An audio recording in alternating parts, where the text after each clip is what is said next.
the Hancock City Council meeting of Wednesday, May 19th, 2021. Would you please rise and address the flag? We will recite the pledge.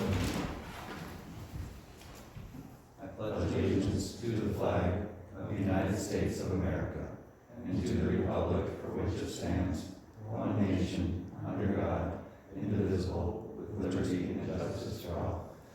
Alright, so it's my understanding Ashley is not here tonight, so our treasurer, Linda Calnick, will be acting clerk. Is that correct? That's for Nellie, just taking minutes. Linda's running the computer. Okay. So who's gonna be the one who's gonna do roll call for me? I'm gonna do You that. gonna do that? Okay, so I'll call us to that. Alright, Beth, you wanna do roll call then? Blau, Here. Lytle, Here. Freeman, Here. Levine, Here? Rickard, Here.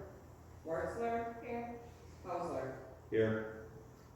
7 present, none absent. We do have a quorum. Moving on to the agenda. So review and approval of the agenda as presented, or if there's anything needs to be added or amended. I would like to add the Northern Auto quote for the truck for approval. I would like to add the Northern Auto quote for the new truck to the agenda for approval. Okay, I'll put that at the end of the new business. There's no priority on that. Mayor, I'll make the motion that we approve the agenda with the addition of the Northern Auto quote for the new truck, and with one revision under new business. Consider approval of resolution 2116 is opposing both House Bill 4722 and Senate Bill, look it up here real quick, and Senate Bill, you have it, Mary? I think it's 466, but it could be 446. Let me get you that number really quick. I think it probably should be in there.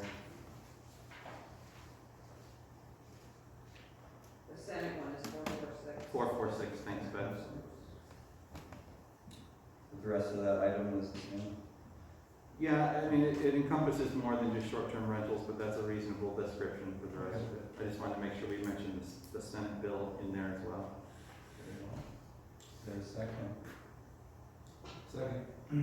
Alright, moved and seconded. Any discussion, questions, other corrections, additions? Alright, again, what we did is we're gonna add, I count 9, and we're gonna add new business item number 10, Northern Auto quote for the truck, and then to amend new business item number 5 to include Senate Bill 446 as well. Alright, so not hearing any discussion. All those in favor of approving the agenda as amended, please say aye. Aye. Aye. Motion carries. Moving on to communications. So we have some communications here in our packet. We have communications from Jason Parker. He has concerns about Poplar Street, First Street, Crestwood Street intersection, and suggests that perhaps stop signs would be in order to help mitigate those issues. We have correspondence from Charter Communications, May 3rd, 2021, with some rate changes and pricing adjustments to different services, products, and equipment. We have a letter from UPCO dated April 29th, 2021, about 3-phase electric service and/or standby generation. Looks like more of a general information letter on some of those items. And then we have a letter from Pat Peterson, 836 Summit Street, who has many concerns in his neighborhood about different neighbors and activity that has been going on there.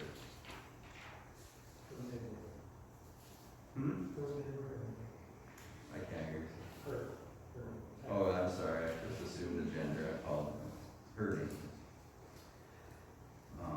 there any other communication or correspondence? All right, I'll entertain a motion then to accept these for the city file.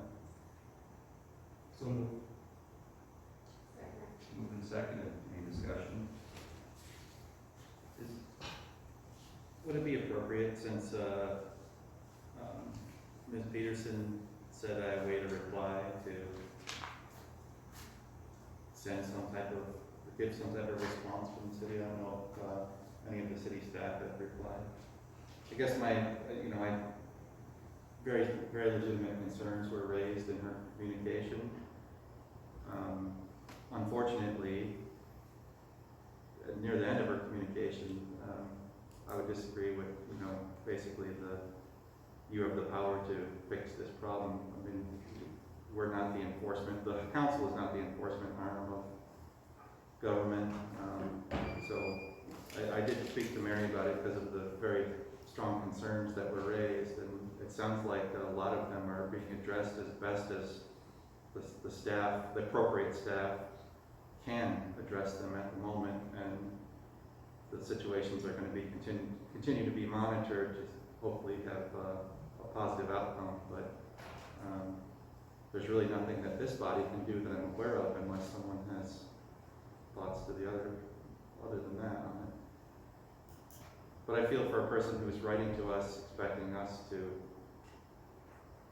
jump and take action when I don't see action to be taken on by this body. No, I would just, again, just confirm with Mary that you're addressing these best as you can along with the police department. Yep, so we have been at a couple different homes on the 800 block of Summit Street pretty continually for at least 18 months or so, and we have tried to work with the property owner and then also one of the landlords. And, I think there's a lot of things in court right now that are just pending, and it's definitely being worked on, and multiple agencies are aware of the issues on the street at those two homes. Right. There's a lot of allegations of criminal activity and other things, and unfortunately that's outside our purview to address in such a direct fashion. We can certainly discuss it. I do have a question about rental licensing, and whether that is something that will be, one of these properties will be impacted by the licensing processes. There is one that we're talking about that is a rental property, and it has not sent in the paperwork yet to be licensed. So the actual property owner has been issued 2 tickets recently in regards to the abandoned vehicles in the back. So he's definitely been in communication, and hopefully in the next couple months something's going to change with that structure.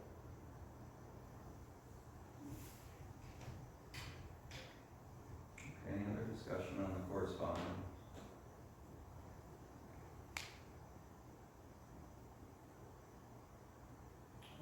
All those in favor of accepting the communications correspondence, please say aye.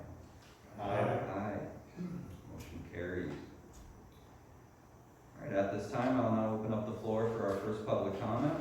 Anyone wishing to address the council be recognized at this time. Please state your name and address, and you will have the floor. Is there anyone who wishes to address the council? Do you have anyone online or just people present? Mayor, my wife texted me that she's unable to get on the Zoom meeting, so I don't know if anyone else is out there, maybe there's something wrong. Oh, that should be I'm not addressed. sure. Are they in the meeting room or the waiting I've got room? nobody in the meeting room. Do we have the wrong meeting?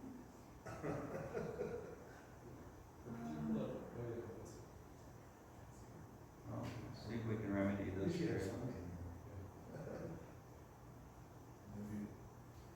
So you might want to try logging out of Zoom and log back in.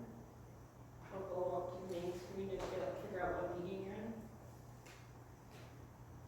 Let's see.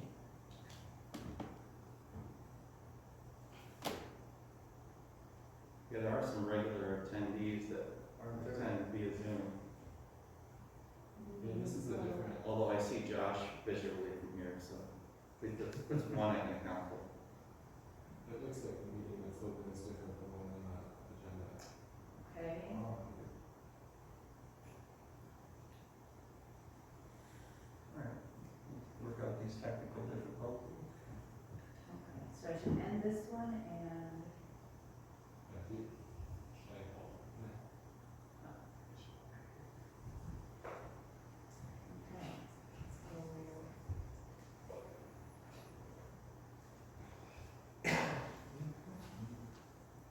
See where, You can stop that.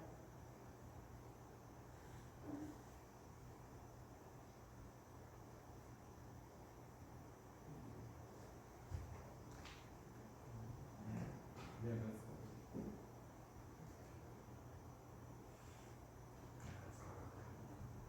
I'll make a public comment while we're waiting for this. Okay, go ahead. I was, someone mentioned to me, on the DNR path behind, that goes from, like, down to the water, the Somerville Trail. There's a really big pile of dirt that showed up, it's behind OHM. And then some trees were cut down. And so, I went on a quick walk before I came here, and I took a picture and to pass it around. But it is, like with the rainy season, it is concerning. I don't know if you guys have seen it. So it's like a washout, not someone dumped it? No, someone dumped it. Is it blocking access? No, the concern was that it would, if things didn't. Maybe Mike Lottie's doing something back there, Whitney. Maybe, I don't know. You know what I mean? So this I'm not sure. are those trees, Where are we at? on the, snowmobile path behind OHM, like between, On DNR's ORV trail? yes. That looks pretty good. It's very, you can, I wondered if it was the DNR because that would maybe be in the right way. I don't know if it's right next to the trail that anybody can be removing anything besides the DNR. Oh, wow. So I will have Pass to this ask. around, if you're okay with that, wouldn't you? sorry, yeah. I don't know if you can send that, The send DNR that. has, It's not, it was put there on purpose. It's like 15. Yeah. has put out, Yeah. they have That was not contracted the work so on the somebody's doing something. chancel, but I don't know of anything that they've contracted that would be, Well, I don't even That know if location. there's anything to be done, it was just brought to my attention because someone was concerned about it, if there's a heavy rain, that it's gonna wash down and then hit everything below it. It's a So- valid concern. Yeah, I think so, but yeah, I don't know, and you can tell like how recent it is by how much some of the trees have been buried. Yeah, so, I don't know. I don't know what there is to be done, but Send that to Mary maybe, or someone. Yeah, I can walk down there, it's behind OHM on the DNR trail. yeah. Oh, you didn't see it. I think everyone saw the picture, y'all. Sorry, you guys not here. Are we good with So, the and Zoom? those are like the newer Just a shot on it. houses that are behind the townhomes on the Okay. right. I will have to reach out. Do you have any knowledge on that, Michael? Oh. We'll have to look into that. Okay. He's saying it was placed there, so. Well, thanks for bringing that up. No idea. All right, is there anyone who wishes to address the council? Anyone present? Anyone on Zoom?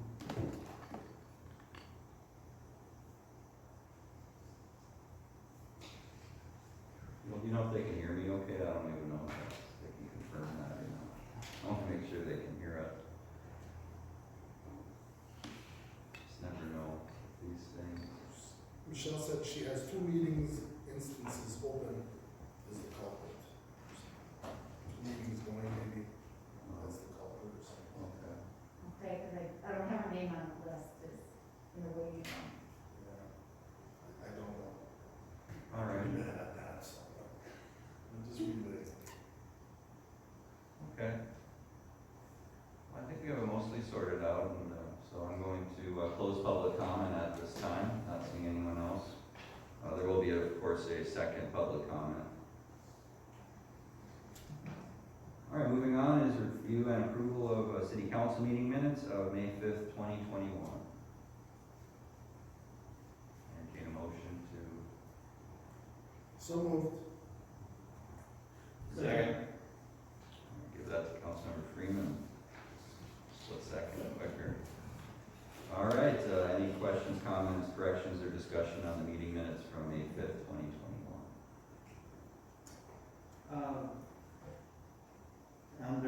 You're at the very end under council member comments. Normally something I wouldn't point out, but given the circumstances, I just mentioned Bob Feaster's name is misspelled.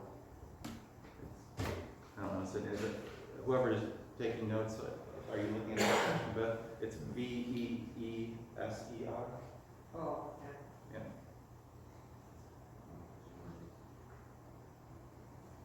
Good catch. Anything else?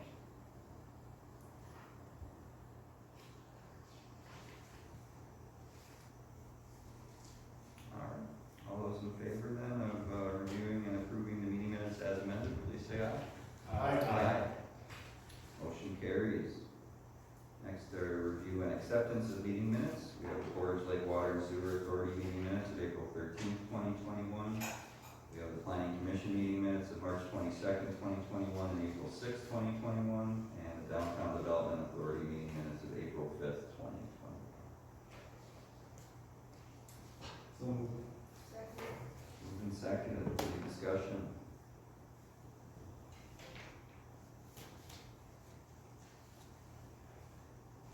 All those in favor, please say aye. Aye. Motion carries. Okay, so that brings us to our administrative report, so I'll now turn it over to our city manager, Mary Babcock, to discuss our administrative report. Laura Earhart, our assessor, is going to present her report tonight. Oh, of course, go ahead and do it. However you want to do it. You'll have to turn it on. Oh yeah, the light has to be green there. Thank you. Good evening.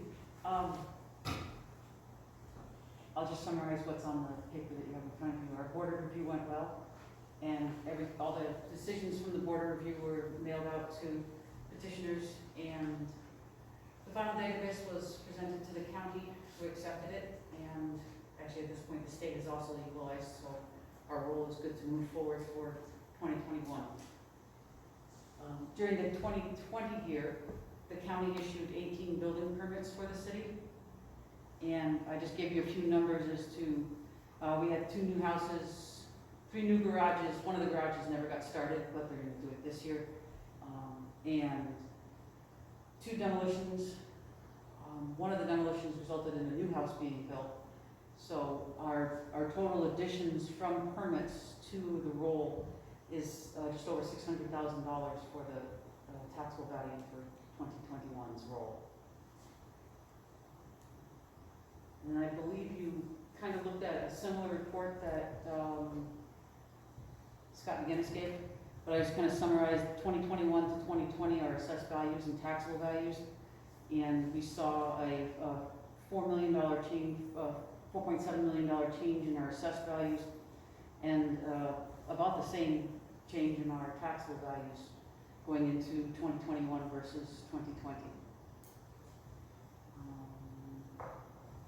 I verified with the county that our millage reduction fraction is going to be a 1, so we actually will net some additional tax revenue this year based on that calculation.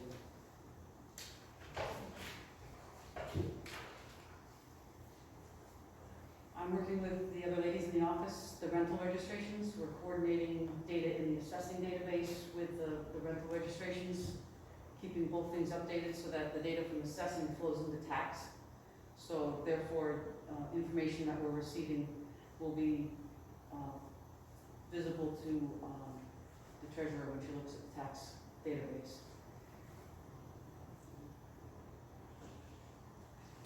The big thing on the slate for assessors this year is the state has come up with new data standards, and it doesn't really affect the bottom line of what you'll see any, but it does put an extra layer of work in for all the assessors, They've changed our coding and our numbering, and some of it we can do in mass, but a lot of it we have to go in parcel by parcel and update it to the state's new way of seeing things. Over the past year, I've been working with Mary Ann. We've identified some properties that were city-owned, which weren't identified on our assessment roll. Actually, we found that the high school was still on the Franklin assessment roll, even though it was city property and part of the city. So we've got that cleaned up, and a few other properties. In addition to that, some historical issues have come up when people have gone to sell their property and their lot lines weren't perhaps what they thought, and I've been helping them to clear up those issues and find the data and the deeds necessary to help them with their pending transactions. Any questions? Thank you. Any questions for Laura? Thank you. I have a question that's actually for Mary or Laura, and it was the one, do either of you know the ballpark? You mentioned Scott McGinnis's report. I'm sorry, I didn't send this to you, Laura, and I hit Mary with it rather late, so, but in Scott's report, it looked like the city was a big winner over the last decade in rising taxable value. And I wondered how much of that was simply attributable to the hospital becoming privatized and taxable. That I would have to take a look at. I do know that there was, in the year that happened, there was a large increase, of course, Yeah. but I couldn't say if that was the lion's share or.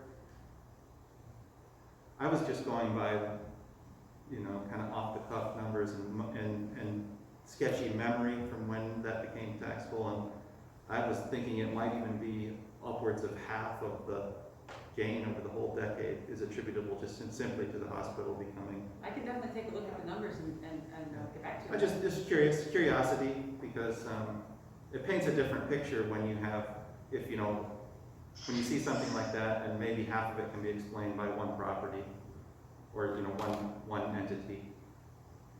I mean, I think you're exactly right. I think it is the hospital that put us up in such a high percentage, because all the other reports from Scott were showing that we were hardly keeping up with inflation. But then when you look at this one, with over the 10 years with the hospital being added, it makes a huge difference.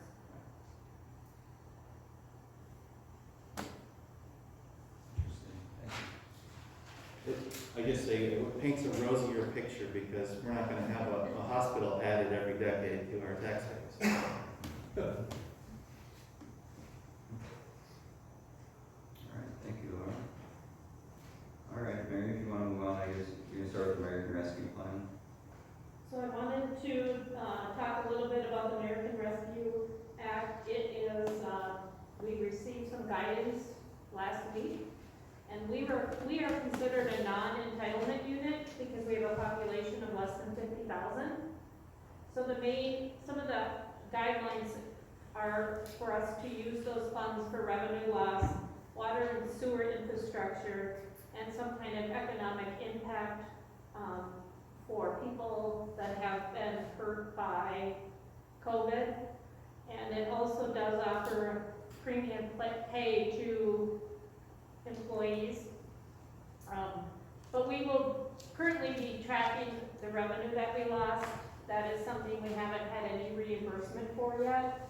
I don't think it's very significant, and it would be mostly from the water and sewer and the trash collection, because there was a time when we were not able to put any penalties and interest on those funds.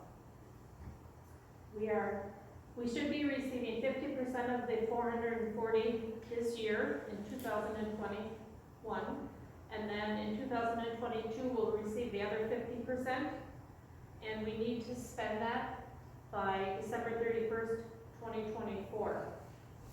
So that, it currently is not included in our budget numbers, so we will be looking for how we're going to spend that probably at a separate time.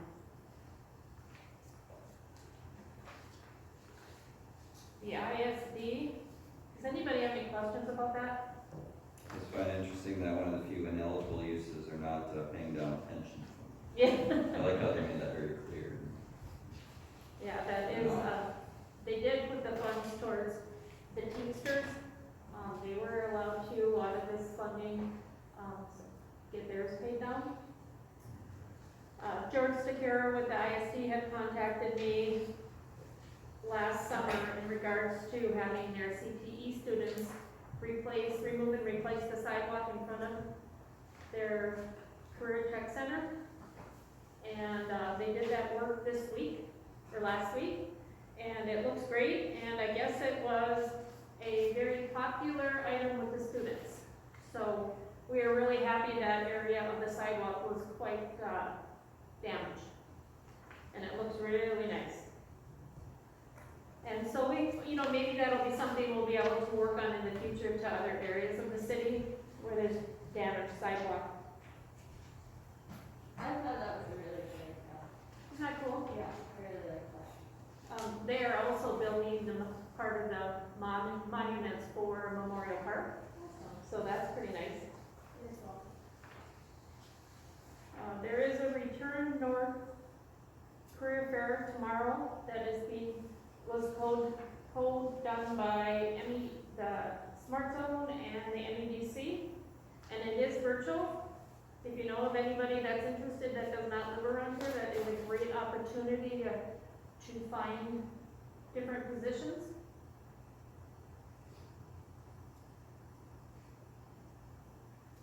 So Memorial Park, our goal is to have that completed by Memorial Day. We have somebody coming in to put some irrigation and sod.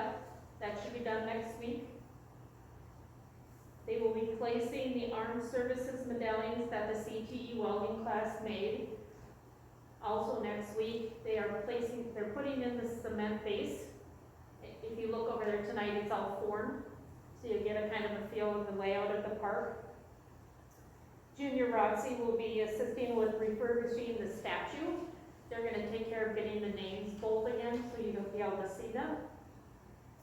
The drinking fountain was donated by Hancock Rotary, and that will be the last thing put in place. And then the Hancock Industrial Arts class made 2 benches. They're now being powder coated, and they will be put out there when the sod is in place. So we're really looking forward to getting that project done and complete by Memorial Day. Thanks, Mayor. Are we looking to have some kind of a ribbon cutting or some kind of event there? Sure. Yes. I know Hancock Rotary, part of our grant requirement is to have something like that. Yep, I think that we'll be able to work with the team in the chamber to have a ribbon cutting event over there. Be nice. Yeah. So we'll work with the American Legion on that one. Thank you. One of the other items that we've been working on in the office is blight. We're trying to work on the blight around the city. Whoopiter has worked with us and created an app that seems to be working out fine. It's a little bit cumbersome, but we're getting our way around it, especially when we have so many properties that we're looking at. Our main goal right now is we're trying to standardize our processes and notices. And I think we're about there with that. So now we're in the process of putting out, we have about 50 properties that we have notices that are in the works, and that will be mailed out Thursday or Friday. And we give them 14 days to either contact us or fix the issue. And then we will be going back out to look at it at the beginning of June. So the main things that we're looking at right now are debris and garbage, and junk cars, and broken windows and doors. So those, it's pretty superficial, but there's still quite a few in the area that we did last Friday. So we have a ways to go, and after we conquer these 3 issues, then we'll work towards more compliance in other areas. We are also going to put a notice in the paper with some of this information on the ordinance that we are enforcing, just to try to get the word out there so people understand that we are going to be looking at this all around the city. And then our attorney is currently working on one property on Hancock Avenue. It's going to the next step, and then it'll come to the council probably at the beginning of June.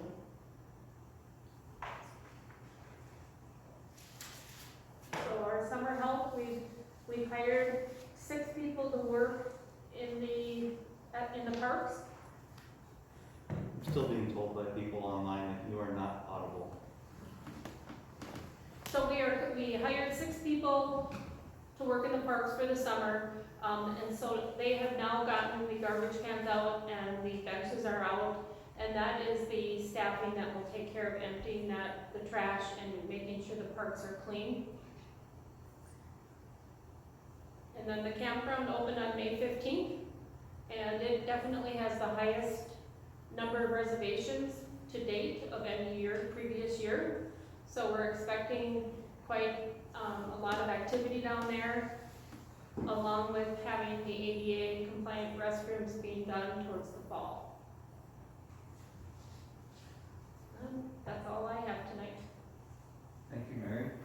Any questions for Mary on the administrative report? John? Just real briefly, Mary, is there going to be any type of event for Memorial Park? Like when everything's in place, are we going to have something, or is the Legion going to be there on Memorial Day or anything? So the Legion should be there on Memorial Day, but we'll also try to have some other event to open it up rather than on Memorial Day when we're just honoring the soldiers. Because I think there has been so much public participation in this project. I think it would be great for us to have an event to really highlight that effort. That sounds awesome. I'd like to see an event there to let the public see what has been done, what the improvements have been made. And then I guess it's topical, given that all of the council members and staff are here, are we going to continue, or do we intend to continue offering the meetings available via Zoom for others, simply because we are having every meeting some type of audio issue. And it's also, not as fun to kind of keep leaning into a microphone. It just doesn't feel very fluid. It actually takes extra staff also. So I don't, if the council is in agreement, we do not have to have any more Zoom or electronic meetings. So that's something we could survey our residents about and see, if there's a small handful of people that this is the only way they can attend, to kind of way to make that accessible to them, or are most of our attendees able to attend in person if virtual is taken away? I'd like to look into it more too, just because in the winter as well, I feel like this is a way that a lot of people can attend that might not be able to get out easily. And maybe we can make it easier for us to have it on Zoom on our side, less expensive and easier. I think we should explore it. I do think we can probably track the number of electronic attendees and see if it's necessary, for 4 people. It maybe is questionable, but if it's gonna be an average of more, then I think we could continue.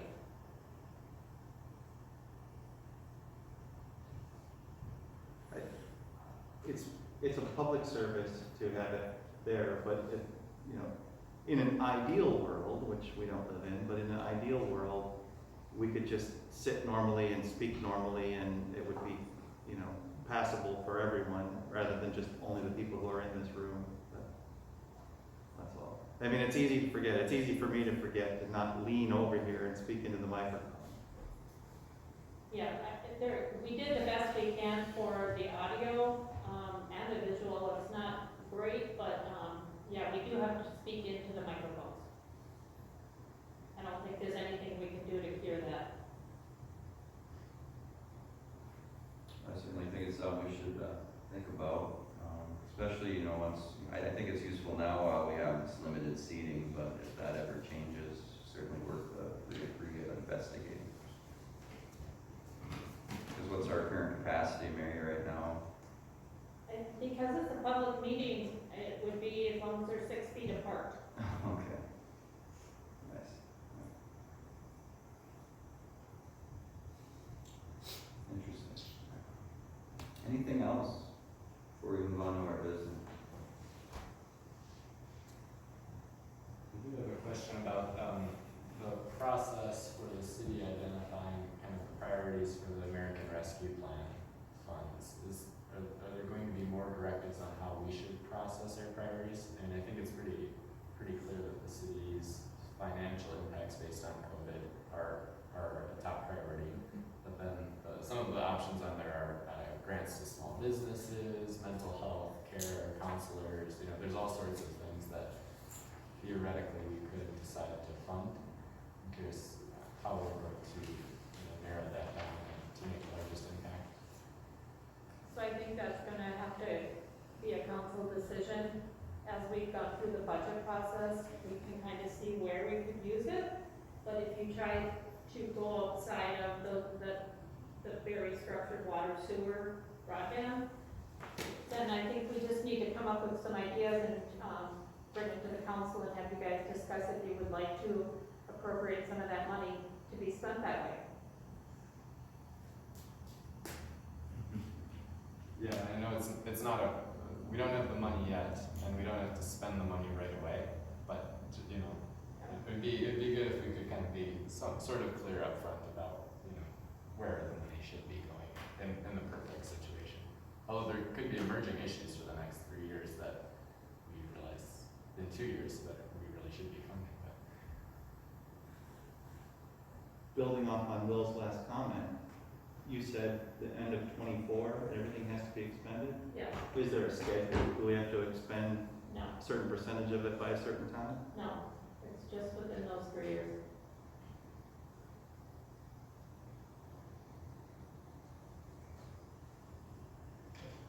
So I think in order to come up with some out-of-the-box ideas, it's just gonna take some brainstorming from everybody, if that's what we'd like to do. And there is a lot of educational pieces out there right now. This is just new information. So as we sit through some of this training and that, we will probably have some ideas, come to light.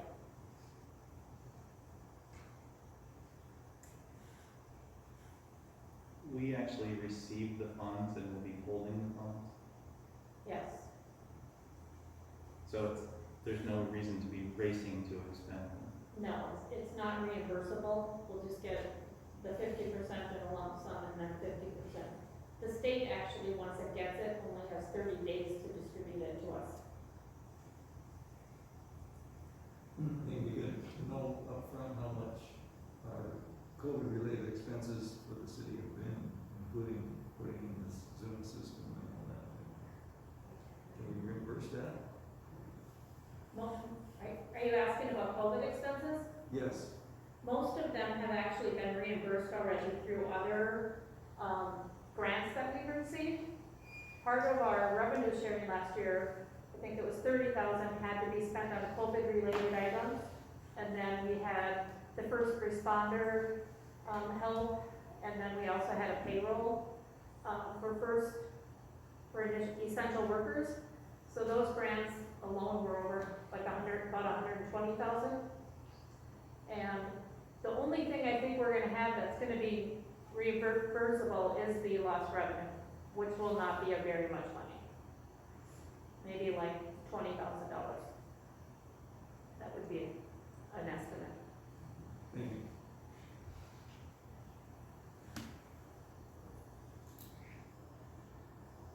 Anything else? Thank you, Mary. Thank you, Laura. Moving on to business. New business item number 1, consider approval of the May accounts payable in the amount of $280,294.99. I make the motion that we pay the bills. Second. Moved and seconded. Any discussion?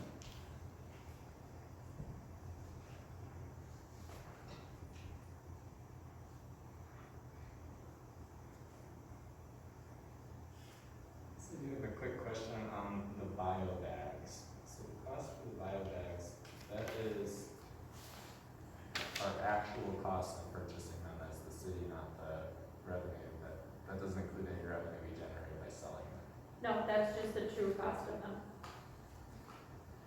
Does the city pick those up Yes. on a regular schedule? Like, could I put those out any Monday with the Yeah, trash? you can put them out any day. They don't necessarily even pick them up on a Monday. It's kind of as the schedule allows, and if it's a rainy day, there's a real good chance they'll be picked up.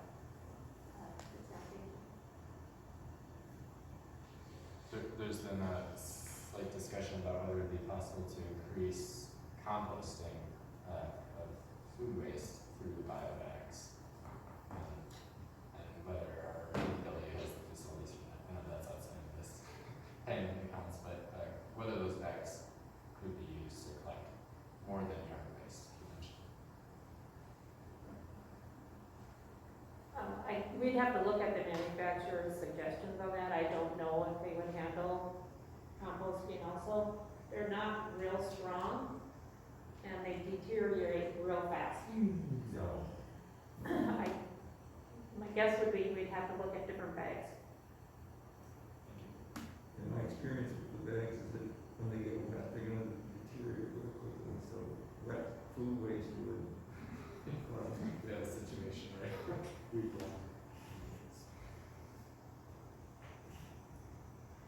I don't know if food waste up at the DPW would be a good idea anyway, just, I think you get a lot of rodents, a lot of problems, and a lot of headaches, and, it'd be pretty tough, that's just my opinion.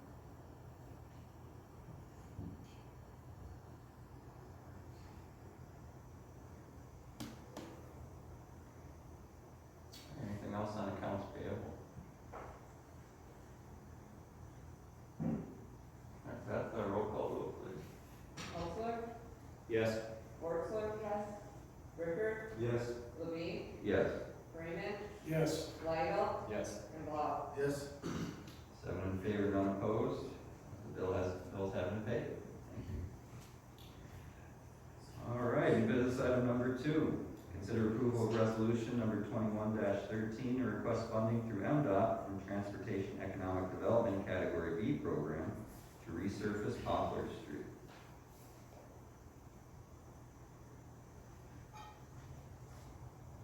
I'll move approval of resolution 21-13. Second. Moved and seconded, discussion. Or Mary, do you want to speak to this perhaps? So Poplar Street has been on the radar for quite a long time. It is deteriorated quite a bit, and it is a big project for us.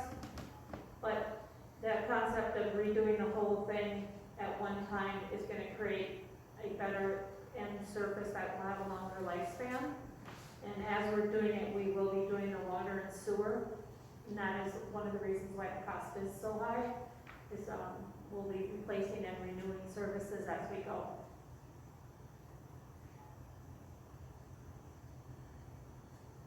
So Mary and I are saying we're looking at a total cost of around $400,000, and we're applying for about $130,000. Yep, so the grant is only for the road surface. Okay. It does not cover the water and sewer.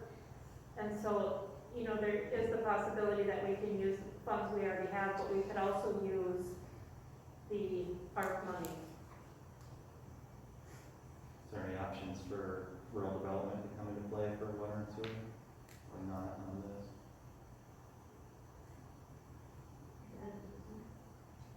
If you want to go after a bigger project, yeah, but Not for something this small. Thank you both.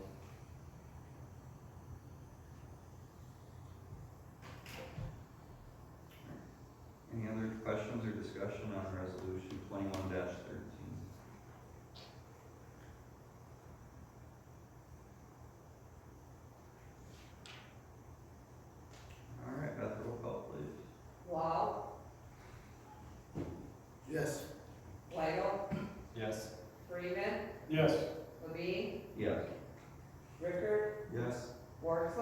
yes. And Hauser. Yes. 7 in favor, none opposed. Resolution has been adopted. To request funding. Excuse me. All right, moving on, it is number 3, consider approval of resolution 21-14 to approve the contract authorization for the MDOT state trunk line maintenance contract number 2019-0693. I move for approval of resolution 21-14. Second? Moved and seconded. Any discussion? Mary, you want to speak to this quick? It looks like you're just looking at, having an authorized signatory on this. So this is a contract that it's a 5-year contract, and this is for maintaining the trunk line. So all of our winter maintenance and anything that we do on US 41 or M203 would fall under this contract for just routine maintenance.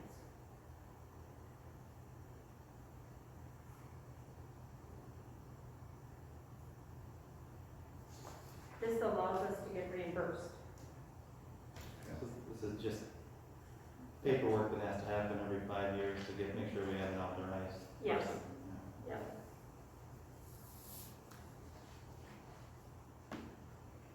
Okay. Any other discussion?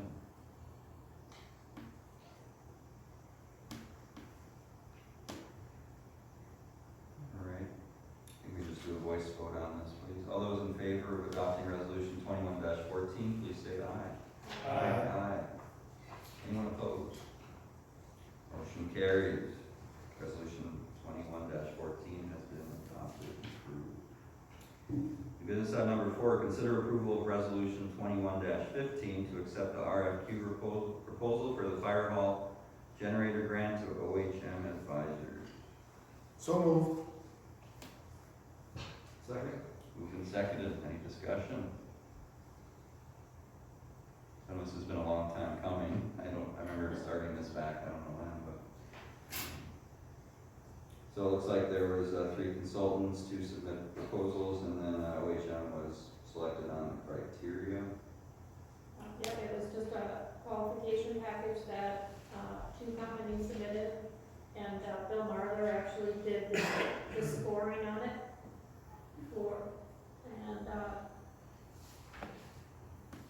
OHM had 90 points in the scoring, and Duke Engineering has 85 points. I'm sure some of you see here, it looks like whereas, there's a couple of typos there, if you want to correct those. A couple of H's have migrated. Yeah. I don't know if that's an old spelling, like Old English. But otherwise, okay. Any discussion?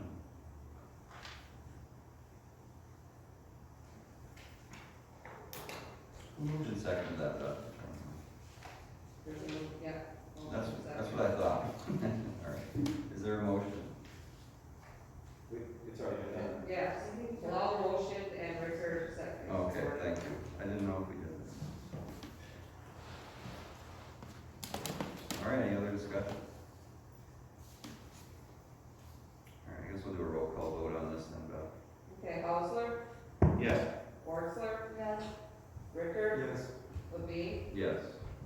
Freeman, Lidle, Yes. and Blau. Yes. 7 in favor, none opposed. Motion carries. Resolution 21-15 has been adopted. Business item number 5, consider approval of resolution number 21-16, proposing House Bill 4722 and Senate Bill 446 that mandates all short-term rentals are a by right residential use of property permitted in all residential zones. I will make that motion. I'll second it. And seconded. Any discussion?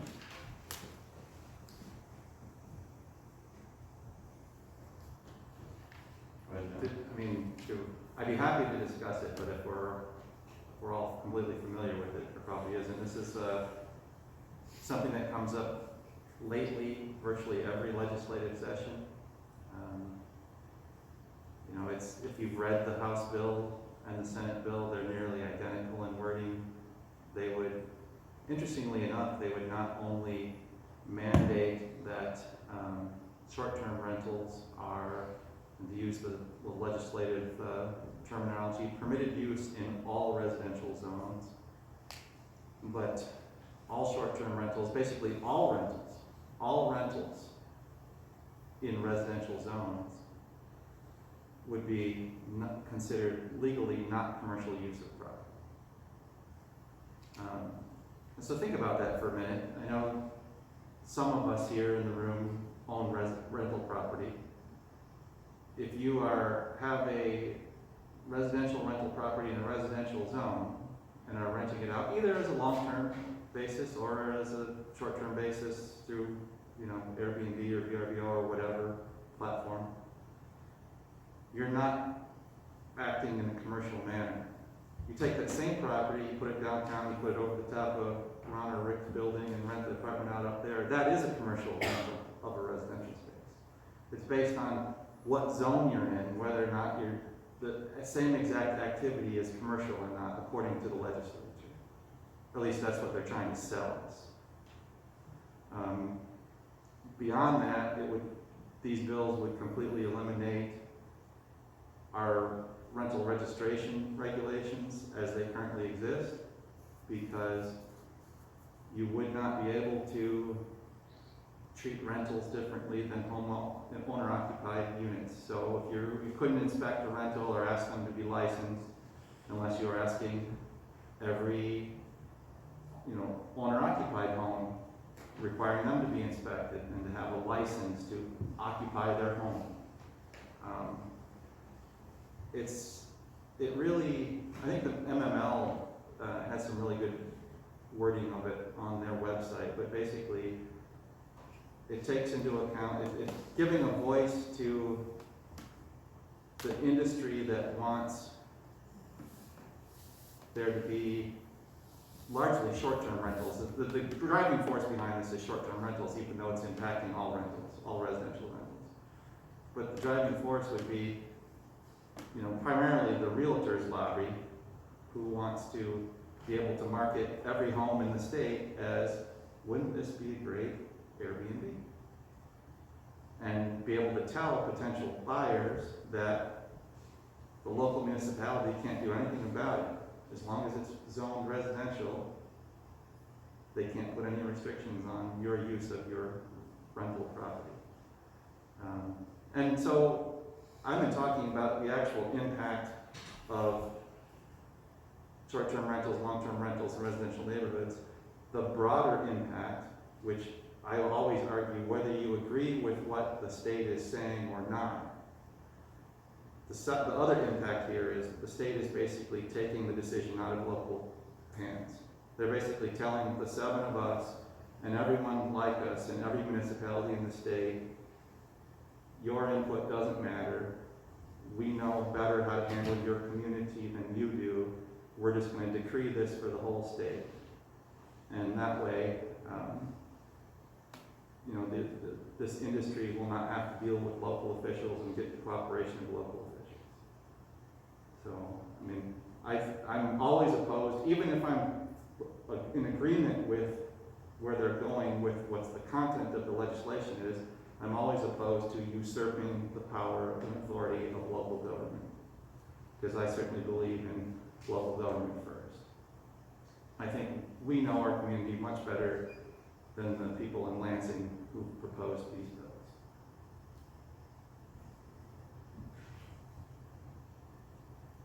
Thank you, John.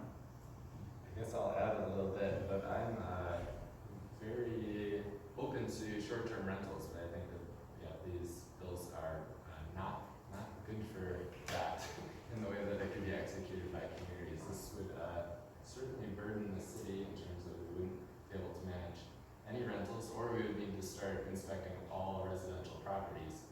It says in these bills that it wouldn't add fiscal burden on the cities, but there's no way that we could reduce our costs and still improve the quality of lives for our residents or even people visiting our communities. So I can imagine situations where short-term rentals are appropriate and situations where they're inappropriate, and usually those lie along the lines of, is this going to allow somebody who lives in their home to make some money renting a room when they're, on hard times if they need to.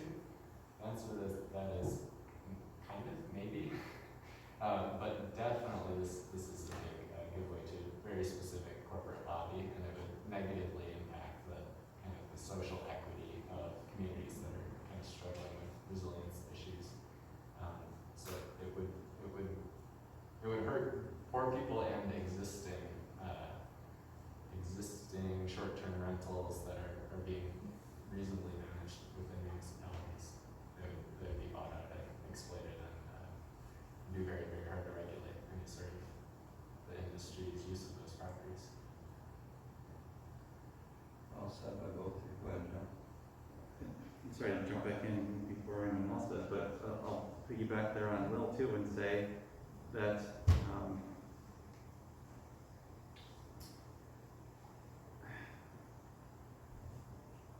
I forgot what I was going to say. But I'll come back to me. I'll try to phrase it better. I haven't worded it out right. That's fine. I was just gonna say, as John said too, whether I agree or disagree with the underlying, subject matter, or the intent, local control is very important. It's one of the pinnacles and pretty much mission statement of the MML, of course. Because of course, even recently we debated, whether short-term rentals should be an R1 or not, but these kind of bills would preclude even debating that, debating anything related to that. And local issues are very important, especially considering that, when you look at state or federal government, how it's not quite as efficient or as civil or as productive as it could be. I still feel strongly that local government is our last and best chance of retaining, some of the important town hall principles that, not to be too dramatic here, that our country is founded on pretty much. And, that's where I'm going. So two quick points. One, the comment on it not being commercial use raises additional questions, like, does that mean that if you're running a rental, even something that would be a more formal rental, like an apartment building, or if you could, I don't think we have any in Hancock, but if some communities might even have, like a hotel motel that has been grandfathered into a residential neighborhood, would you not be allowed to tax that? Because the legislature is now saying that is not commercial use. They're legislating it as being non-commercial use. And as you're legislating it as non-commercial use, does that even get to the assessor and start looking at things like, the principal residence exemption? I mean, I get that's a different category of residence versus how it's being used in ownership. But you can see these things becoming muddy, And actually, there are statutes that say the type of building you're talking about, if you have more than 4 units, it's by definition a commercial use of the property. Okay. And we do have those in our residential zoning, so there would be a conflict of statutes. Yeah, because they limit only the term short-term rental to 1 to 4 family house in here. They don't discriminate when it comes to other types of rentals within a residential zone. So you can see all kinds of Pandora's box of problems being created just by the concept of a commercial activity being legislated non-commercial by the state. And then the other comment I wanted to make, Mayor, was that I did somewhat haphazardly draft this resolution, and some of the language might be stronger than what people feel comfortable with, and if you don't feel comfortable with the language, please say so. But I tried to be a little bit firmer because frequently our represented officials in Lansing, not necessarily the ones from our district, but just in general, don't listen to municipal government. And I don't know if we need to speak to them more often or more loudly or what, but at some point it would be nice to be heard by the folks that are supposedly representing the best interests of their communities. So, I did add some words like vehemently and that in here because I really want someone to listen and listen to the people and not to the lobbyists. And a couple of our legislators who are in the UP, I noticed I put all the UP legislators as receiving this, as well as the Senate and House Committee Chair for where these bills have been sent to. I would like to go ahead and publicly state that if you look at the list of the co-sponsors of these bills, 2 of the co-sponsors are either UP legislators or represent some of their district, includes the UP, and that would be Representative Sarah Cambenzi over in the Marquette area, and State Senator Wayne Schmidt. He's in Traverse City, but he represents some of the eastern half of the UP. So I'm disappointed that our UP legislators are also part of the kowtowing to this industry. Thank you. Any other discussion or comments on this resolution? Am I correct, Mayor, like, even if that passed, we wouldn't have to abide by that, we'd be able to still make our own rules here without it. It would make a difference. Well, there'd be lawsuits instantly filed, first of all. Right, so it's kind of a moot point, pretty much. Well, I mean, anything we try to do could be voided for, violating the statute after that point. So our hands would be a little bit tied until it was resolved in the court, unless a stay was issued or an injunction. Because I know attorneys, MML already have lawsuits ready to go on. I mean, they're ready to pull the trigger if something does happen. But yeah, I mean, if it did pass, this is somewhat hypothetical, not really on practice, it would tie our hands, because if we did start discussing and did try doing something, people could rely on that statute then and try to avoid any decisions we made. Legal expenses and time and uncertainty and cost would be not predictable, but certainly greater than zero. It's a good question. John, you seem to know quite a bit about this issue. So it says been presented to the legislature before, but it hasn't passed, is that correct? Correct, it comes up usually early in every session. And is there any likelihood that it's gonna pass this time? I mean, has the constituent or the representatives changed that much that it could? I couldn't really speak to that, Kurt. I mean, if you had pressed me to say if I had to bet one way or the other, I would bet that it won't pass, but it seems to be growing in the number of sponsors on the bills.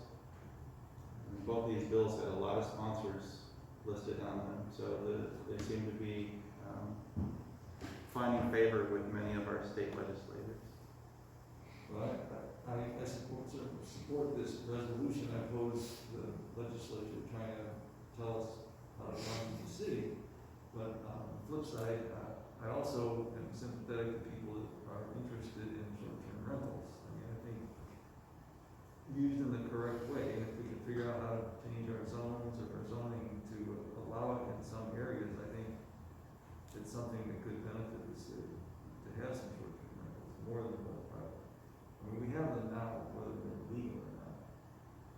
And I just think we need to be sympathetic to people that are trying to make money that way, because it could benefit the city if it's used correctly and doesn't impose on homeowners that are wanting a more.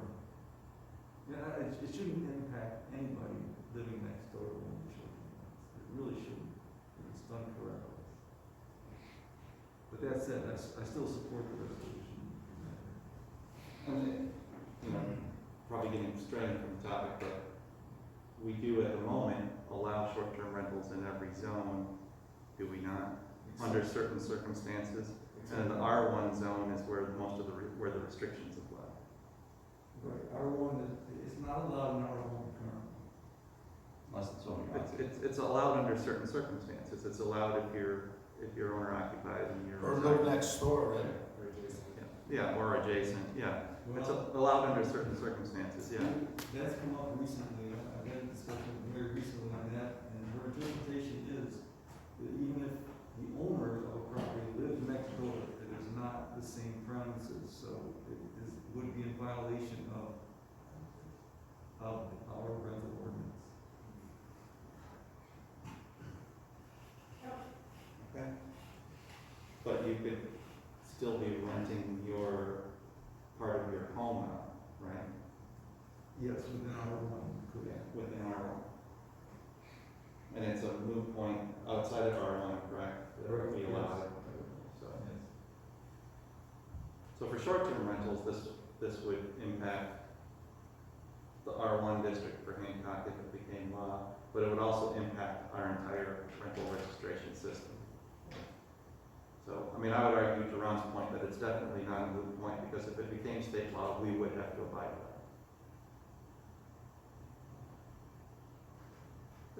it. Are you compelled to abide by other state laws, Ron, or can we get around them just because we want to? I'll look into it.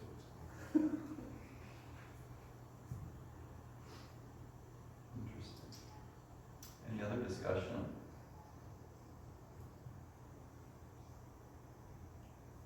All right, Beth, roll call please. Again, we're considering approval of resolution 21-16.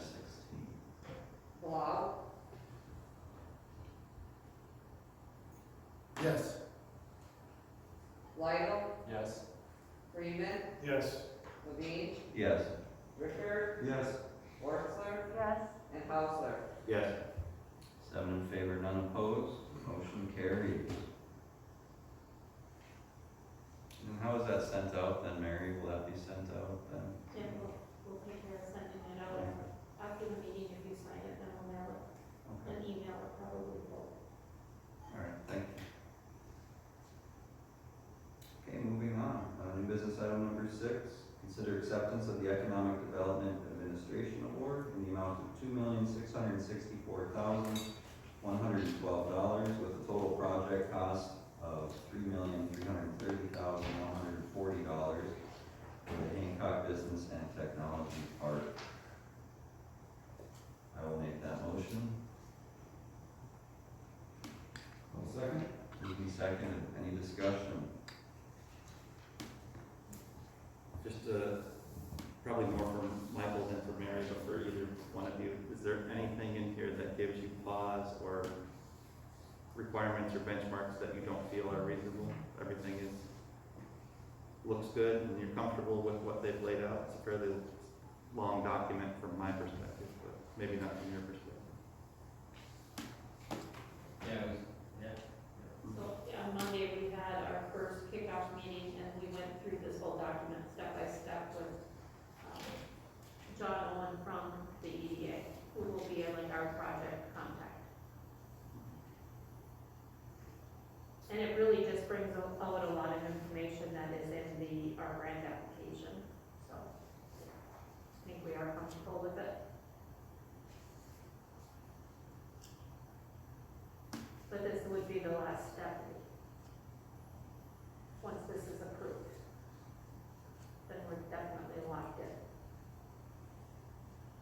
I do have a question on the zoning and the covenants, and I see there's a little timeline in here, and there's a huge gap. There's a 30 days after the date of award and an 18 months for the date of award, and I assume that covenants happen in the next possibly 6 months, deciding how the property, the parcels, so what they need to abide by. I'm curious what the zoning is, and will it remain that way, or is there a change that needs to happen at that level as well? No, I think the zoning is industrial for up there, so that is all set.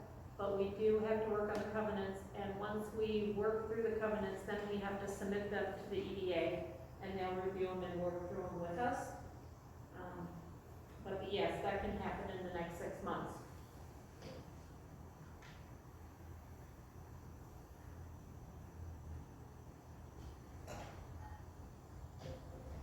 Any other questions, discussion?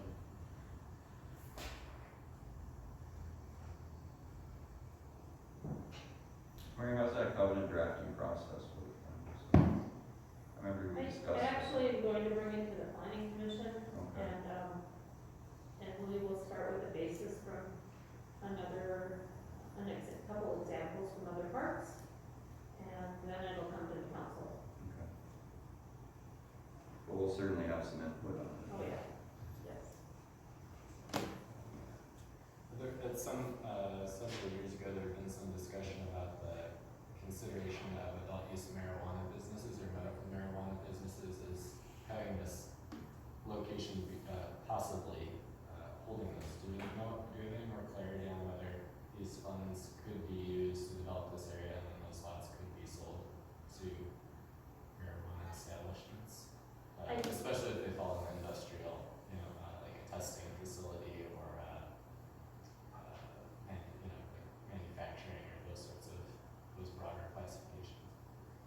did get a question from the EDA if we opted in or out of marijuana, and I said we are currently opted out. So I don't know exactly how the federal grant money would be, if it would be able to be used that way. But I could do some research on that. Maybe, yeah, an informal question, maybe it would make sense to stay after that until the project was fully matured, but. Yeah, but I think that it would be locked in for whatever it is for 20 years.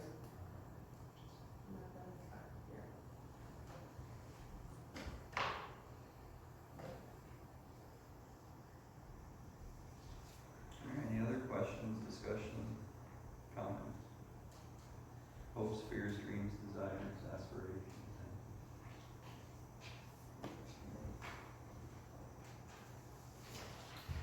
All right, Beth, roll call vote, please.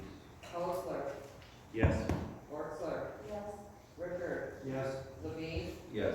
Freeman, Yes. Lidle, Yes. and Blau. Yes. 7 in favor, none opposed, motion carries. Congratulations and thank you all involved with that project. So I'm sure the planning commission and the council will be quite involved in this in the next 6 months or so. Once I get the form submitted, we'll get a little bit more information on the timeline. And then I'll make sure you have it in your next packet. Yeah, because I know there's a lot of questions. I would say concern, the timeline is important here, so, you know, especially for someone who is wanting to get in there, how is that gonna work? And things like that. I did have another company call me this week about a spot up there. So, that's a possibility of 3 different companies. Do we have any letters of intent? We have one, Um, and that was submitted with the grant. And they have shown interest since we were awarded the grant.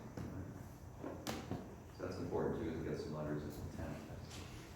I think it'll, if we get a purchase agreement or somebody that solidifies activity up there, there's a lot of opportunity for additional grant funds through the CDBG. So we have to keep our fingers crossed that we can get more of our share paid for.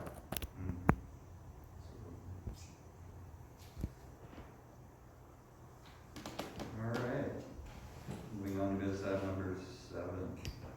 Consider acceptance of the Portage Health Foundation grant in the amount of $2,000 for 2 ADA picnic tables for Memorial Park. So moved. Second. Moved and seconded, any discussion?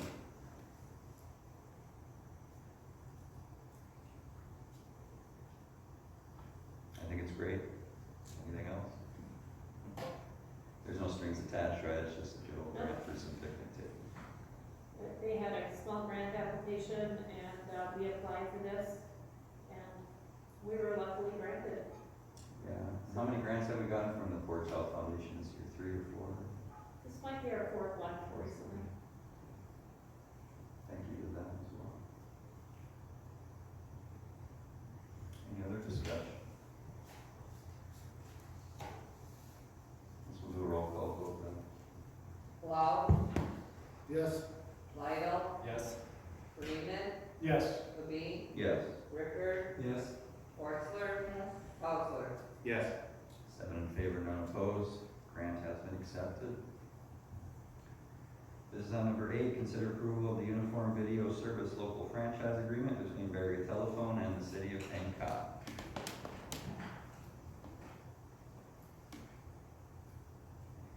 I'll move approval. Moved by Ricard, is there a second? Second. Seconded by Freeman. A little deja vu here, so, what do we got going on here, Mary? I didn't quite get a chance to I know we got an attorney opinion on this, I just I didn't have a lot of time to review it, but. So this is a very standard agreement. We currently have one in place for Charter Spectrum Communications. And it's for cable TV only. And there's a service charge that is put on the residents, whoever has cable, and we get 3% of that, which equates out to about $34,000 for the general fund. And so this agreement will be with Farragut Telephone for the same same type of fee charge and structure. So They this is- currently don't have cable in the city of Hancock, but they might be looking at moving into that market. So it's for cable, not telephone. Right, it's just cable. Now, is this similar to one we did not approve? It's the same one. That's what I thought. I kind of alluded. It was my understanding, I think John was trying to explain it, but, I don't know if this is reflected on people's bills, was that an issue, John? As far as, where's this 3%? Yes. After you're done, then I'm gonna beg Ron's indulgence to say a few things about this. Okay, well, I have nothing further to say. I'm curious. I apologize, Ron, tell me give me this when you need me to stop, but this is a point of order on.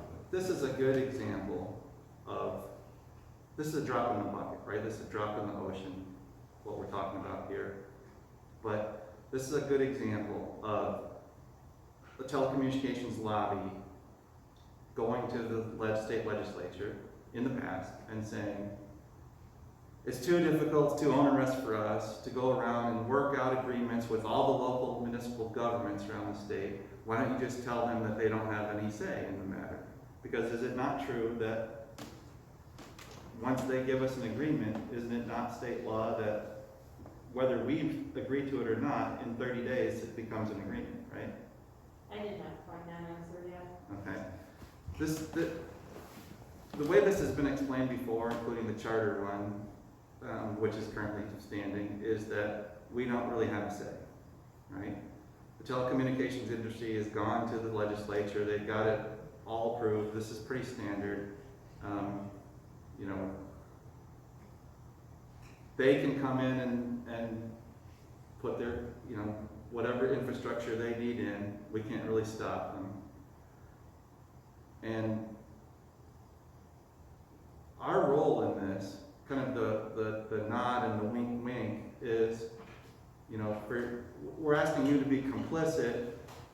We'll go through the motions and actually send you an agreement that makes it look like you actually have something to agree to, when it's personally my belief that if we don't agree, they can still do this if they wish to. And we'll let you get up to 5%, 0 to 5% kickback in the form of a franchise fee. Well, any savvy city manager or any savvy municipal attorney would tell you take the 5%, right? Because it's coming in to the general fund. Okay? I'm not a savvy city manager and I'm not a municipal attorney. I'm an elected official. You know who pays that? The people, right? Everyone who subscribes to this service pays that fee. It's like a hidden tax. Our role in it is to say, well, thank you for going behind our backs, going straight to the state legislature, telling us that we can't do anything about this. And, for you just to roll over and play dead, we'll let you charge your residents up to 5% of a fee to collect to go into your funds. So my response to that as an elected official and as a resident is, go to hell. You can force me to not be part of the decision by legislating that it's not my decision to make. But you can't force me to play the role you've scripted for me in your dog and pony show that this is somehow legitimate. So that's why my personal stance is never to acquiesce to one of these things. Because what we're doing is agreeing to allow someone to do something that we can't stop them from doing. And they'll charge the residents of the community 0 to 5% based on whatever we say, and they'll kick that back to us later. My argument with Charter has been, we have a service agreement, franchise fee agreement with them ever since I've lived in the community at 3%. Look at my Charter bill, it's more than 3% that they're charging. They have never given me a decent explanation, nor has the government, on why we have a written agreement for 3%, but they're collecting more than 3% from me on my bill, on my franchise, for their franchise fee, which they're supposedly paying 3% back to the city. So You know, as a city manager, I would tell the council, take 5%, right? It's money coming into the city. But it's money coming in from us and from our next door neighbors and other taxpayers. It's not money coming from the cable company. It's not coming from the telecommunications industry. They're just a pass-through. This is their wink to say, yeah, we told you to bend over and take it when we went to the legislature, and for you not to have council members spout off like I am tonight, we'll kick you back 5%.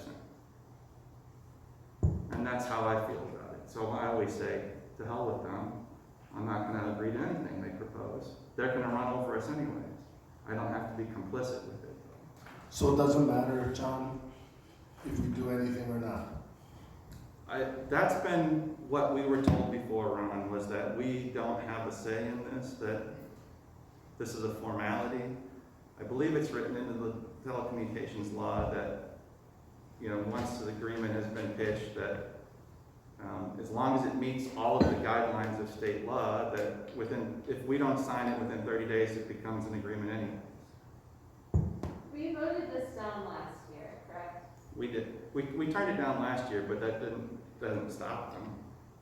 And they sent us a new copy right now, so that's why it's in your packet. Yeah. I don't know the disadvantage to the city by signing this, other than maybe it would encourage maybe another cable company to come into Hancock.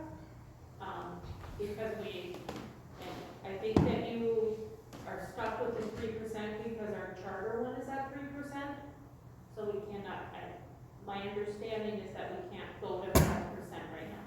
So Can we go If lower? we vote no tonight again, we'll just get it again next year? Yeah, it might, I don't know for sure. We probably will get it again before Eric brings cable into the city. And I'm not saying that is what's stopping them. I don't know what is stopping them, but it seems like for the residents to encourage another cable company in the city, that would be a good thing. To do whatever we can. How much revenue does this generate, Mary, from Bear? Charter pays us $34,000. But they have a monopoly. Right, there's no one else providing cable, so Right, so.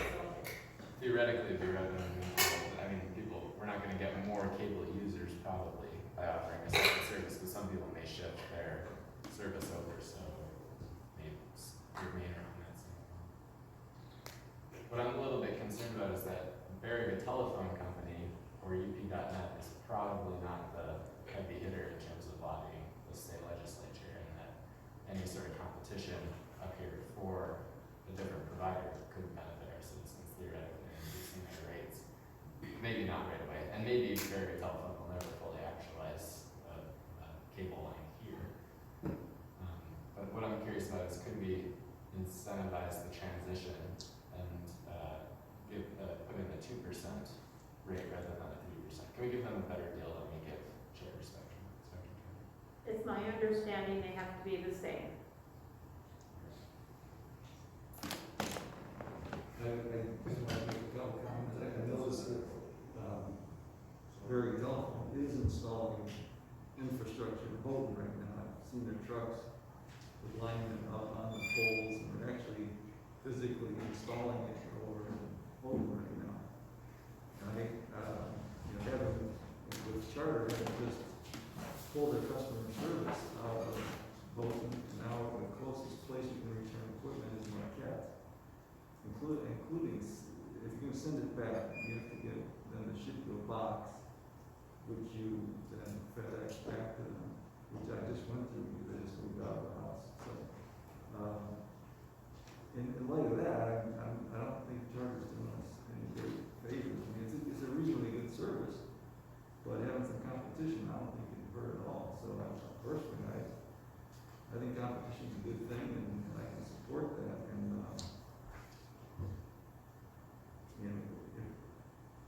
I don't think they're not going to get more customers than what we've got now. All that would happen would be people would switch from Charter to Berry Television. So I don't think it would change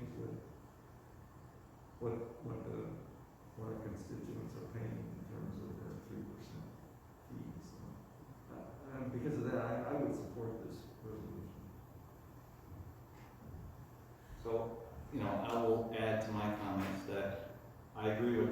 council members who believe in not having a monopoly here. My indignation is not directed at Verica Telephone Company. My indignation, and that's exactly what it is, whether you believe it's righteous indignation or not, is directed at what has already happened that we can't do anything about, which is the telecommunications industry, put better, which is the state legislature willingly going to bed with the telecommunications industry.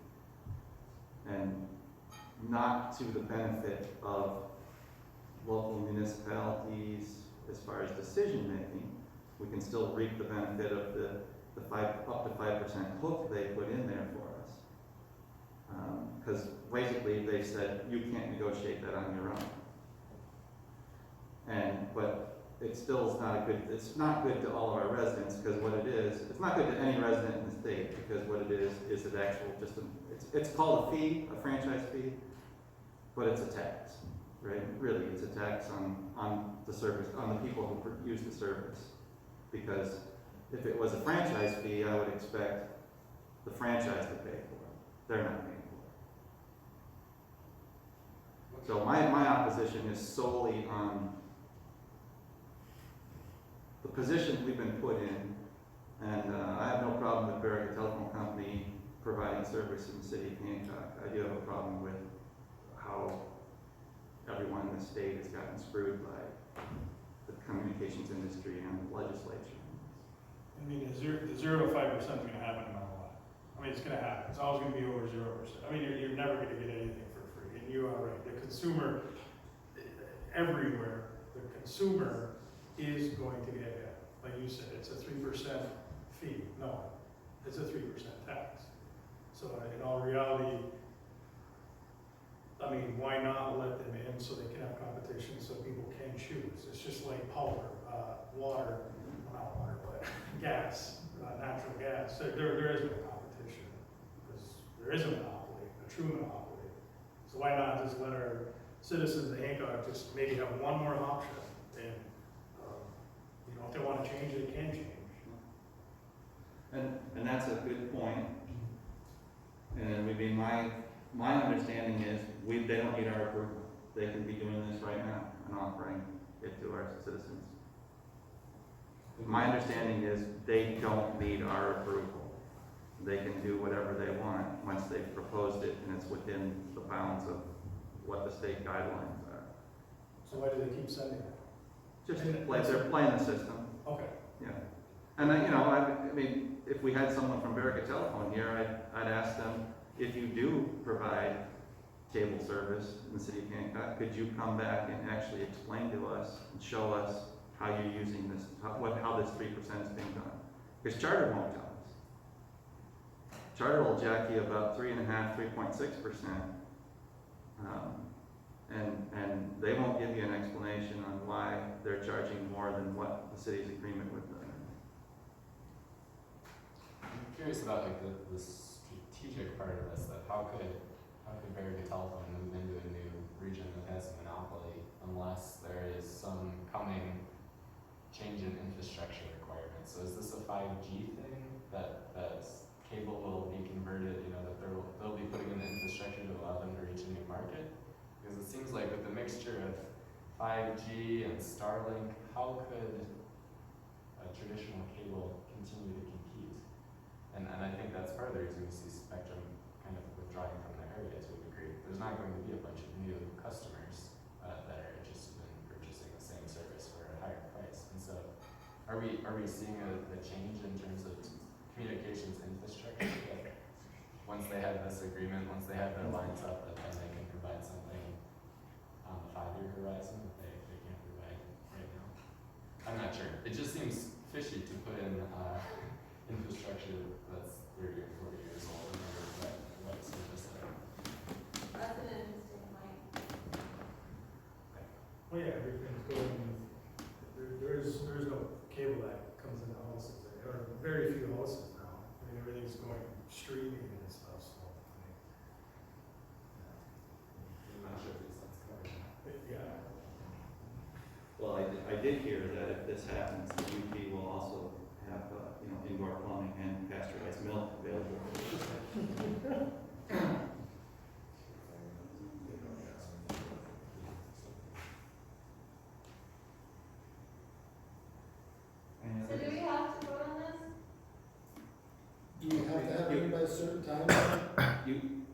my last comment is, the six of you probably shouldn't let my indignation, which has been long rooted, cloud your judgment. But that's how I feel about this, and this is the one I picked too. I feel the same way about what's happening with the rental situation, right? It's a lobby that's going straight to the legislature that says, we don't want to deal with local officials. This lobby, the telecommunications lobby, was successful. They've left us a role to play, and my response is just to simply refuse to play that role, but that's my personal response. Doesn't have to be our group response. Mary, is there a time frame for this? You never have to sign it. If you don't want to sign it, then you don't have to, we don't have to endorse this. But Barry Telephone must want your blessing because they've sent it twice now. And we do have this same agreement similar for charter. So, I'd like to know what the lines are gonna be used for. Cause Will brings up a good point, is like, no one has, I shouldn't say no one, cable is dying. so I mean, they just put in a whole bunch of fiber last summer in the city of Hancock for the IS, to bring it through the ISD. So I don't know. I don't know that they're putting up lines. They have not talked to the city about putting up any kind of lines or anything that I know of in the city. Can we just table this forever then? We don't have to return it? And just tell them we still have this old agreement and not vote on it? So you can definitely do that, but, and then you might stop their telephone from coming, if they don't have the city's endorsement, there must be asking for it for a reason. But I'm not opposed, I'm curious, I'd like to know what they're doing in Holton and what their plans would be here. I legitimate question. think that a lot of younger people don't use cable TV anymore, but I think there are still a lot of customers for cable TV in the city of Hancock. Like, I don't have cable TV in the sense that the cable comes into my house, but I have cable TV that's a streaming through charter. Like I pay you know what I mean? So I must pay the 3% for that service because it's through charter. But I don't have any wires or other than my Wi-Fi. How do you get the service without any wires coming to your house? Wi-Fi. I have my internet service that has the wires, but I don't Right. have cable. But it is a cable, it's the same cable. The cable carries TV and internet. on But the I same- don't have like a traditional cable box. Right, Like I can okay. watch it in my cable on my phone. I understand. To me, But- this But isn't you fair. have a piece of cable from the pole, from the telephone pole into your house. For my Wi-Fi, yeah. For your modem, for your cable modem. Yeah. I think competition for internet would be a very good thing here. So if you feel that they might actually not come until they receive our blessing, then go ahead and give them the blessing, is what I would say. I'm just gonna be obstinate. Don't let my obstinance be your obstinance. Mayor, I'd like to call the question. All right, we have a motion to call the question. So in other words, that's a motion to close debate. So, we'll put that to a vote then, so. It requires a second. Yeah. I'll second. Okay, there's a motion and a second. So there's a motion to call the question, close debate. So I'll go around the table. If you want to do a roll call, please. Again, the vote here is a closed debate. Osler, Yes. Worstler, Yes. Ricker, Yes. Levine, Yes. Freeman, Yes. Lidle. Yes. Lau. Yes. All right, 7 in favor, none opposed. Question has been called. So now we move right to the vote. So again, the motion was to consider approval, or to approve uniform video service local franchise agreement between Barry Telephone and the city of Hancock. So again, I will do a roll call vote then, please. Again, a vote. Lau. Yes. Lidle, Yes. Freeman, No. Levine, Yes. Ricker, Yes. Worstler, Yes. Osler. No. All right, I believe my count is 5 in favor, 2 opposed. Motion carries. We have approved the franchise agreement. Is that my understanding correct, Beth?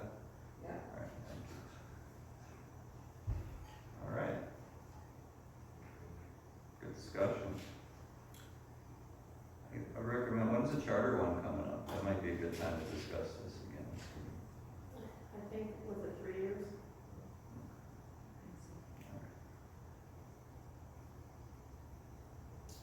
Okay, moving on, in business item number 9, consider approval of Earhart assessing contract for the period of June 1st, 2021 to May 31st, 2022 in the amount of $31,500.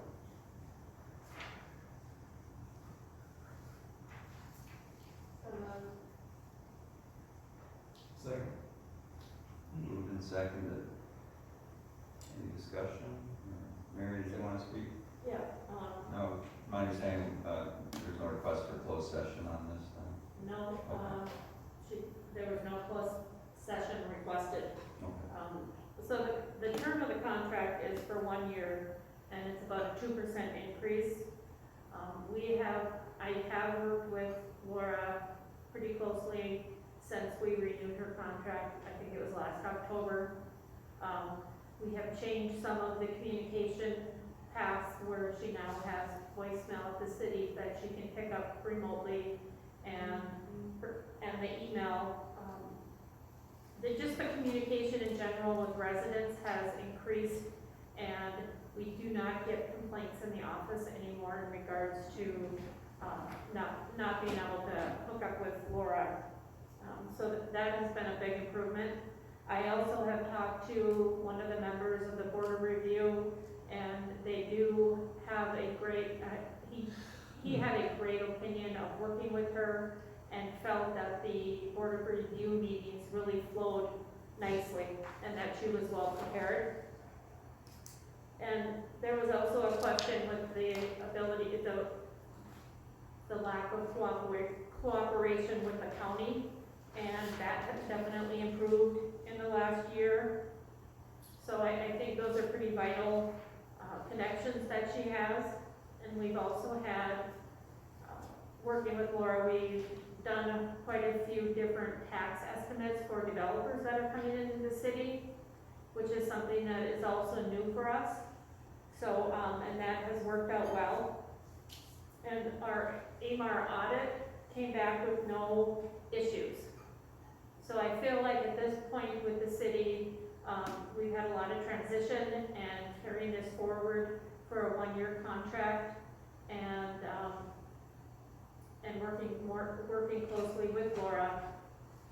I think it's the best way to go for the city at this point. All right, thank you, Mary. Any discussion from council on this? Thanks for smoothing that whole thing out there. It seems like everything's heading in the right direction, and that's very important to the city. Thank you. Yeah, good way to put it, everything's moving in the right direction. Is that a fair assessment? Yes, I Pardon the definitely phrase. feel that way. I would just ask the question, reading the terms of the contract, this effectively has the assessor being an at-will employee, right? With 30 days notice to the assessor. She's not an employee. Not an employee, but an at-will contractor? Yes. Okay. Well, I thank both of you thank you for being here tonight, Laura, and thank you and Mary for working positively, because this is an important role for the city. There were a couple additions that I changed on the contract. I made one addition of, there's a tax tribunal cases to work with the city manager, so that I'm aware of what's going on. But this year we don't have any active ones, which is a good thing, so.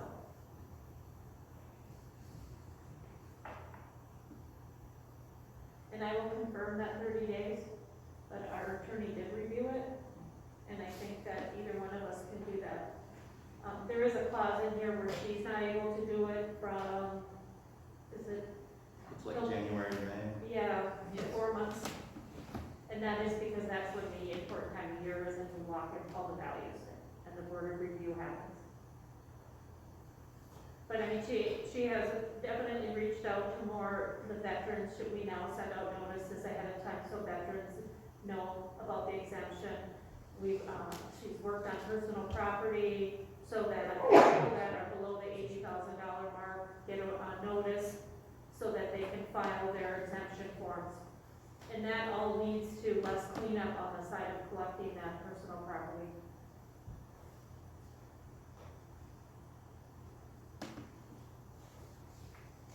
Okay. Any other discussion?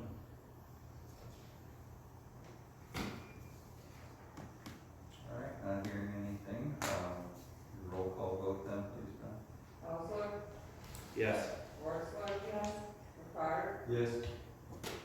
Levine, Yes. Freeman, Yes. Lidle, Yes. Blau. Yes. 7 in favor, none opposed, contract has been approved. Thank you, Laura, appreciate it. All right, so we did have a new item here, I'm gonna call it business item number 10, is to consider the Northern Auto quote for a truck, that's all I have written down here, so if you wanna elaborate on that. So the quote is for $29,000, and it is replacing truck 32, which is our, main four-wheel drive, pickup truck. And that had to have the tranny replaced, which we did still invest the $2,000 to have the tranny replaced as a backup.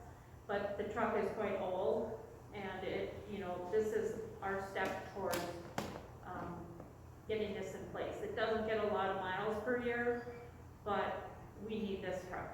This is a brand new truck, correct? This is Mayor, brand four-wheel new. drive? Yep, and this is using the My Deal, purchase price. I'll make that motion. Second. Moved and seconded. This is a good price, I haven't looked it up, this is, Yeah. okay. Really good. Really good price for a new truck. Yes. Four-wheel drive. And before we sign this non-agreement, we will get more details on the truck.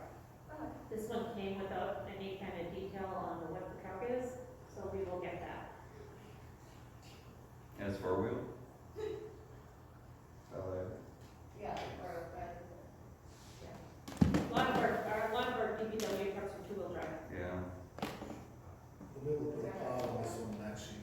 Are they planning on putting a plow on this, Mayor? They'll actually be moving the dump part of our truck to this, yep, Okay, good. So we'll probably end up putting some type of plow. yeah. If there are emergency situations, instead of Ron Blau plowing in, East Hancock, we could have the DPW out there, that would really help, so. I heard Ron Ball's a little cheaper. Not that we know that Ron Lau is available, why would we ever move off of that system? Mary, do they have this truck right now, like in? No, it has to be ordered and it's a 3 months out. Okay, yeah, that was nice. And this was included in the motor vehicle, amended budget for this year. Excellent. It feels good to not only use the My Deal system and get a great price, but also to double up and buy local. Yeah, I think, as you said, Mary, you're finally getting some people to get by into that, what the Michigan deal, and then we would buy local. Excellent. So what is the actual motion here? Are we approving the purchase of this, or are we just gonna move forward with it, and then it'll come back for approval? No, that you are going to approve the purchase of this tonight. Okay. So that, because then we're obligated Okay, once this is approved. that's fair. I just wanna make sure the minutes reflect that. Very well. Is there any other discussion on it? All right, so the motion is to approve the, purchase of this vehicle. I guess we'll do a roll call vote then.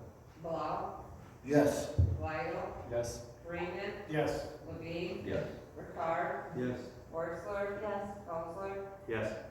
7 in favor, none opposed, motion carries. Okay, so not seeing any further business then, I will move on to our second and final public comment. So anyone who wishes to address the council will be recognized at this time. Please state your name and address. And you may speak to the council. Is there anyone who wishes to address the council?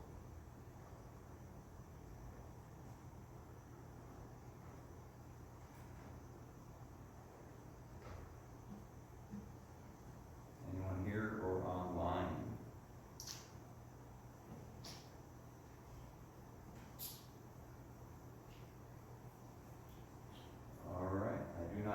anyone who wishes to address the council, so I will close public comment.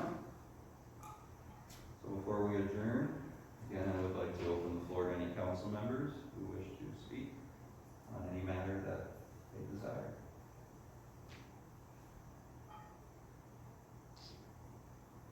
As a reminder, we do have a budget work session after this as well.